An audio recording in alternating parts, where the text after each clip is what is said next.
আমরা দিল্লির নয়টা নামে সেই জায়গাটা ঢুকবো, ঠিক আছে? তো ঢোকার আগেই 4-5টা দাদার সাথে দেখা হয়, মানে ফ্লাইওভারে যেতে যেতে গাড়ি থামিয়ে আমাদের সঙ্গে হ্যান্ডশিপ করলো প্রথমে, ঠিক আছে?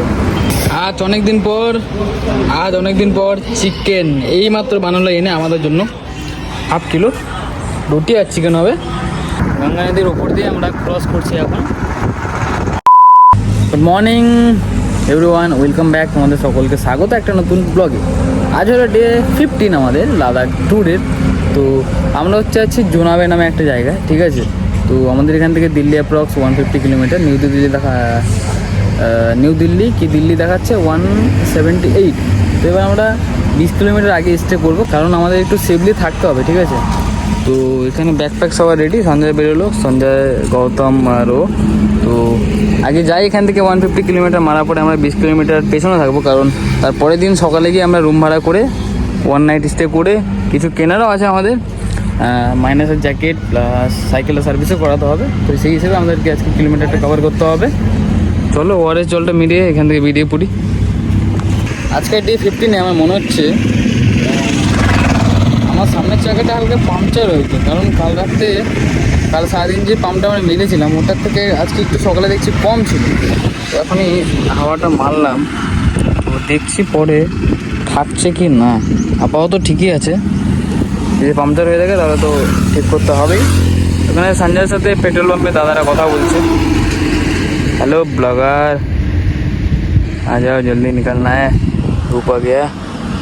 यो आज हम लोग पहुँचेंगे दिल्ली, इसके बाद नाइट स्टे करेंगे। আজকে আমরা রাইড শুরু করলাম আমাদের 7:30টার সময়। রোদ্দুরটা তো উঠেই গেছে, স্নান করতে হবে আজ, কারণ কাল স্নান করা হয়নি।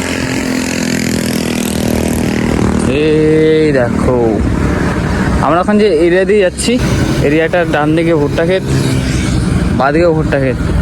এই যে বাইকটা গেল এইটা না, তার আগেরটা, তো এনারা ছিল বাঙালি। তো অনেক দিন পর, মানে 14 দিন পর, 15 দিনের মাথায়, মানে 15 দিনের মর্নিংয়ে এখন যে আমরা রাইডটা শুরু করলাম, তো এখন এক বাঙালির সঙ্গে দেখা হলো। মানে 15 দিন পর এক বাঙালির সাথে দেখা, ভাবা যায়? এতদিন ধরে যার সাথে কথা বলছি হিন্দিতে। প্রবলেম সেটা নয়, কারণ তুমি যে জায়গাটা থাকো, যে কালচারে থাকো, বাংলা কথা বলো, সেই সব জায়গায় যদি লোকেদের সঙ্গে দেখা হয়ে যায় এতদিন পর, তাহলে খুব ভালো লাগে। ব্যাপারটা হচ্ছে এটাই, আর কিছু না। এই রাস্তাটা দেখতে খুবই সুন্দর লাগছে, জানি না ঠিক জায়গাটার নাম কি, কিন্তু দুপাশেই বড় বড় গাছ, ছায়া, মাঝখান দিয়ে রাস্তা সোজা, একটু পাহাড় ভাইব দিচ্ছে। ব্রেকফাস্টের জন্য আমরা নিলাম তরমুজ, ঠিক আছে, আর 2 কিলো শশা। 40 টাকা শশা আছে ভাই এখানে, বিশাল শশা দিয়েছে এখানে, 40 টাকার এতগুলো 2 কিলো।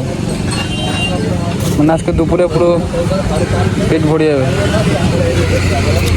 দুপুরে আর ভাত খেতে হবে না, মোটামুটি বিকেল অবধি ট্রেনে নেবো। এই শশা খেয়ে পেটও ঠান্ডা থাকবে, শরীরও ভালো থাকবে। এই গরমের মধ্যে তরমুজ খাওয়ার পরে, শশা খাওয়ার পর আমরা পেয়ে গেছিলাম একটা আইসক্রিমের দোকান, মানে বাইকে করে নিয়ে আসছিল। তো পরে আমরা আইসক্রিম নিলাম, 5 টাকা করে এটা নিল, খেতে বেশ ভালো। ওহো, গ্রামের মধ্যে দিয়ে আইসক্রিম খেতে খেতে ভুট্টা খেতে পাশ দিয়ে সোজা যাচ্ছি। এই যে গরু গাড়ি, দেখো এ মস্তি কে নজারে হে। এটা তো জিন্দেগি। এটা হলো গঙ্গা নদী। তো গঙ্গা নদীর ওপর দিয়ে আমরা ক্রস করছি এখন, আর 100 কিলোমিটার পর আমাদের ডেস্টিনেশন, মানে দিল্লি। এই দেখো অনেকটা বড় ব্রিজের 2 সাইডেই ব্যারিকেড দেওয়া আছে, যাতে রিস্ক না হয়ে যায় কোনো। খুবই ভালো। সকাল বাজে এখন 11টা, ঠিক আছে? আমরা ব্রেকফাস্ট করেই বেরোলাম একটু আগে 9টার সময়। এখানে একটা গঙ্গা নদী আছে, তো গঙ্গা নদীটা পার করে আসলাম। আসার পরেই গৌতমের সাইকেল হয়ে গেছে পাংচার। এখানে সঞ্জয় সাইকেল, এখানে আমার সাইডের গৌতমের লাগেজ এখানে রেখে গৌতম গেছে ওই দোকানে সাইকেল ঠিক করতে। এক্ষুনি একটা আমার সাথে ঘটনা হলো, মানে আলাদা স্ক্যাম, ঠিক আছে। আমরা পেট্রোল পাম্পে জলটা করে বেরোলাম, গৌতম আমার আগে ছিল। তো দুজন ছেলে এসেছিলো বাইকে করে আমার পাশ দিয়ে, আমার সঙ্গে সঙ্গে যাচ্ছিলো আমার পাশ দিয়ে, ঠিক আছে। তো কথা বলতে বলতে যাচ্ছিলো, অনেকক্ষণই হলো। তো এবার বলছে যে আমার চশমাটা পড়বে। আমি ঠিক আছে নাও, ভালোই কথা বললো। তো প্রথমে জিজ্ঞেস করলো যে কোথায় যাচ্ছ না যাচ্ছ, আমি বললাম এখান থেকে এখানে যাচ্ছি। তো তারপরে আমি চশমাটা খুলতেই মানে আমি হাত দিয়ে খুলে যে দিব, তার আগে ও আমার চোখ থেকে খুলে নিল। এবার নেওয়ার পরে পড়লো, পড়ার সঙ্গে সঙ্গে বাইক নিয়ে চলে গেল। কী বলবো আর, কিছু বলারই নেই। উত্তরপ্রদেশের লাস্ট ডিস্ট্রিক্ট, ঠিক আছে। আমরা না পার করার আগেই হয়ে গেল একটা চুরি আর চশমা। আমরা দিল্লি ঢুকবো একটু পরে, ঠিক আছে। কিছু বলার নেই, কিছু কিছু লোক এরকম থাকেই, আর ট্রিপে এরকম হবেই। কিন্তু এর থেকে শিক্ষা হয়ে গেল কাউকে কোনো জিনিস দেওয়া যাবে না, ঠিক আছে, রাইডে বেরোলে, সে যতই ভদ্র হোক না কেন। আজ অনেকদিন পর চিকেন এই মাত্র বানালো এনে আমাদের জন্য, 1/2 কিলো রুটি আর চিকেন হবে। প্রচণ্ড রোদ্দু, আমরা আজ দিল্লি ঢুকে পড়বো। চুলের অবস্থা পুরো খারাপ, ধুলো মাটি লেগে এই রোদ্দুর মধ্যে একবার টুপে একবার হেলমেট পরে। তো এখন লাঞ্চ টাইম, গরমা গরম একটা উঠাও। ওই দেখো লেগ পিসটা উঠে নিয়েছে, একেবারে কড়া পিস নিয়ে নিয়েছে। মোটো মানুষের এসব লাগবেই। চলো লাঞ্চটা করি। আমরা লাঞ্চ করে বেরিয়ে পড়লাম। আর এই জায়গাটা একবার দেখো, রোদ্দুটা গাছের পাতার উপরে পড়েছে, দেখতে কি সুন্দর লাগছে, সাইন করছে বলো,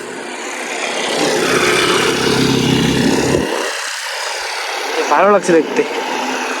আমরা দিল্লির নয়ডা নামে সেই জায়গাটা ঢুকবো, ঠিক আছে। তো ঢোকার আগেই 4-5টা দাদার সাথে দেখা হয়, মানে ফ্লাইওভারে যেতে যেতে গাড়ি থামিয়ে আমাদের সঙ্গে হ্যান্ডশিপ করলো প্রথমে, ঠিক আছে। তো এইবার সঙ্গে সঙ্গে ফ্লাইওভার পার করার পরে আমাদেরকে মাউন্টেন ডিউ খাওয়ালো, প্লাস 2 লিটার একটা জলের বোতল দিল। কিন্তু একটাই দুঃখ আমাদের, খালি আমাদের কাছে অ্যাকশন ক্যামেরা নেই, নাহলে সেই মুভমেন্টটা ক্যাপচার করতাম। এই সিচুয়েশানটা খুবই ভালো ছিল। এখনও দিল্লির মেন সিটিতে আমরা এখন ঢুকিনি, ঢুকলে যে কী হবে জানি না, হয়তো ক্রেজ বেরিয়ে যাবে সঞ্জয়ের, খালি ওরই বেরিয়ে যাবে। ছেলেগুলো একদম সেরা ছিল একেবারে, ভাইজার অন টপ। সানসেট হতেই চললো, দেখো সামনের ভিউটা কেমন লাগছে, সামনে ফ্লাইওভার।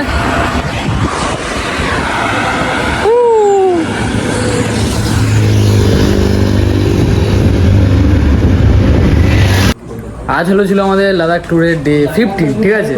তো আমরা এখন এই মুহূর্তে আছি গ্রেটার নয়ডা নামে এক জায়গায়, মানে গ্রেটার নয়ডা নামের সেই এক গ্রামে। এই গ্রামটার নাম হচ্ছে লোহারি, কি ছিল, লোহারি, ঠিক আছে, নামটা ঠিক মনে আসছে না। লোহারি নামে একটা গ্রামে, লোহারি গ্রেটার নয়ডা। তো এখানে গৌতম সবার জন্য খাবার বাড়ছে, মানে এখানকার গ্রামের লোক এতটা ভালো, যতটুকু আমরা খাই এতটুকু কিন্তু আমাদেরকে দিয়ে গেছে পুরো মন ভরে, মানে খেয়ে পেট ভরতে পারবো কিন্তু মন না। তো এখানে সব পুরি আছে, এখানে ক্ষীরও দিয়েছে, দুধও দিয়েছে, প্লাস এখানে সবজিও আছে, চাটনি আছে। তো আমরা এখন আছি একটা মন্দিরে, সেই মন্দিরটা কাল সকালে তোমাদের ঘুরে দেখাবো, ঠিক আছে। আশপাশটা সকাল 5টার সময় মন্দির খুলে যাবে। আর আমরা কাল সকালে আমাদের রাইডটা করবো, 5টা থেকে 5:30টার আগে আমরা বেরিয়ে যাবো এই মন্দির থেকে। মন্দিরটা ঘুরে মন্দির দর্শন করে দিল্লিতে যাব।